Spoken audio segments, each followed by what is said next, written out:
hemos aprendido por el conocimiento de la palabra de Dios,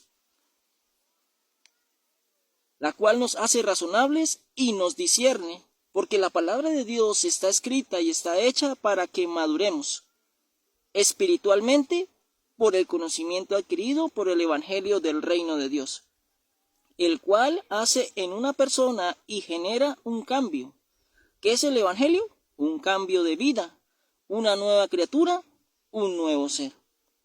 En cierta ocasión, un hombre fariseo llamado Nicodemo vino a donde estaba Jesús de noche y le dijo: Rabí, sabemos que has venido de Dios como maestro, porque nadie puede hacer estas señales que tú haces, si no está Dios con él.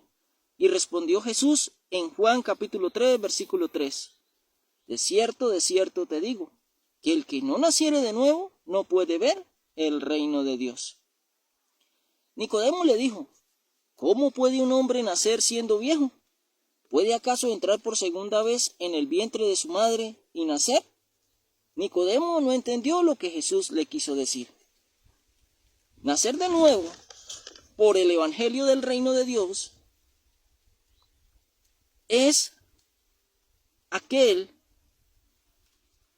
que ha hecho un cambio en mí espiritualmente. Lo que era carne, carne es. Y lo que es nacido del Espíritu, Espíritu es.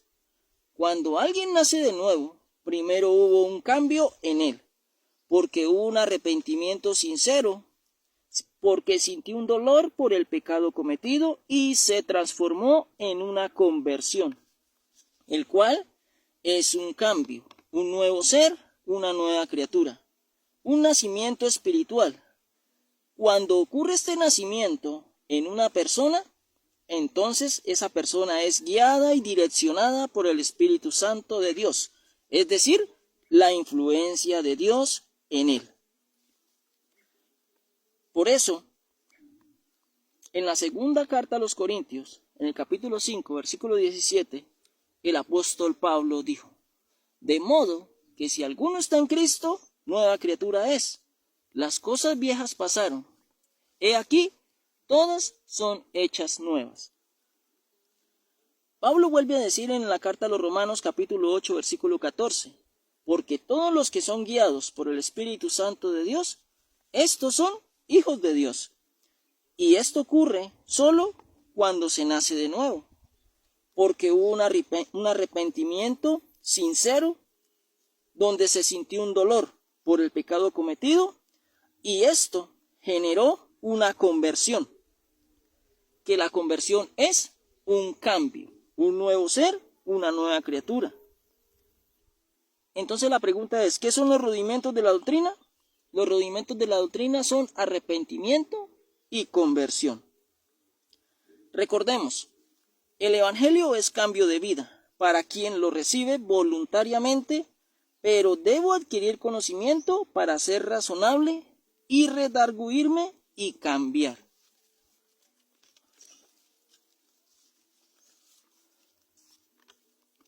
Cuando se adquiere el conocimiento, cada uno somos responsables de nuestros actos y testimonio, por la sencilla razón de que hemos conocido, hemos razonado y hemos discernido por el conocimiento de la palabra de Dios, la cual nos hizo madurar. Un cristiano verdadero que ha nacido de nuevo tiene no solo 5 sentidos físicos, los cuales son vista, olfato, oído, gusto y tacto. Pero además hay 2 sentidos más que son espirituales. Entonces ya no son solo 5 sentidos físicos, sino son 7. Recordemos: vista, olfato, oído, gusto y tacto. Estos serían los 5 sentidos físicos. Ahora vienen los 2 sentidos que un cristiano verdadero, que es guiado y direccionado por el Espíritu Santo de Dios, tenemos, y es el razonamiento y el discernimiento. ¿Cuántos sentidos? 7. Todos cumplen una función importante, pero el sexto y el séptimo nos direcciona hacia el cambio, para tomar la buena decisión de nacer de nuevo, actuando conforme en la voluntad de Dios, que es buena, agradable y perfecta, y así alcanzar en ser beneficiarios en el reino de Dios.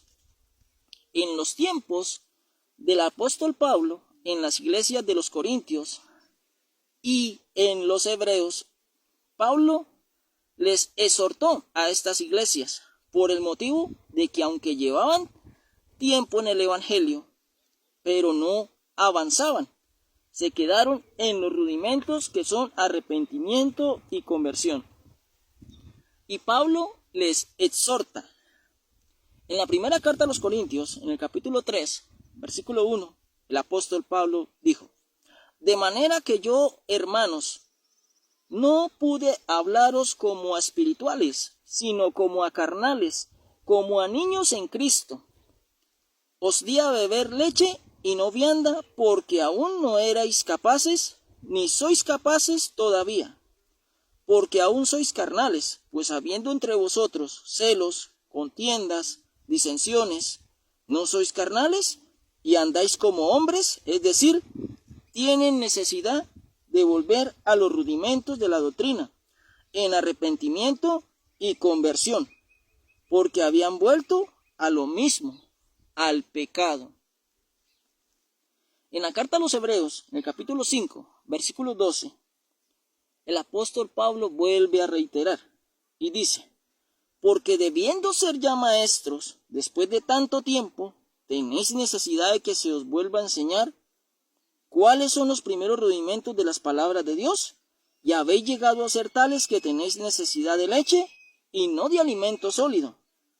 Y todo aquel que participa de la leche es inexperto en la palabra de justicia, porque es niño. Pero el alimento sólido es para los que han alcanzado madurez, para los que por el uso tienen los sentidos ejercitados en el discernimiento del bien y del mal. En estas iglesias, en la de los Corintios y en la de los Hebreos, aunque se decían ser espirituales, que había surgido un cambio en estos cristianos, pero no avanzaban. ¿Por qué? Porque seguían pecando, porque entre ellos habían contiendas, habían celos, habían disensiones. Entonces, se la pasaban era de arrepentimiento y conversión, y no avanzaban, porque para avanzar, un cristiano debe primero haber nacido de nuevo y mantenerse guiado y direccionado por el Espíritu Santo de Dios.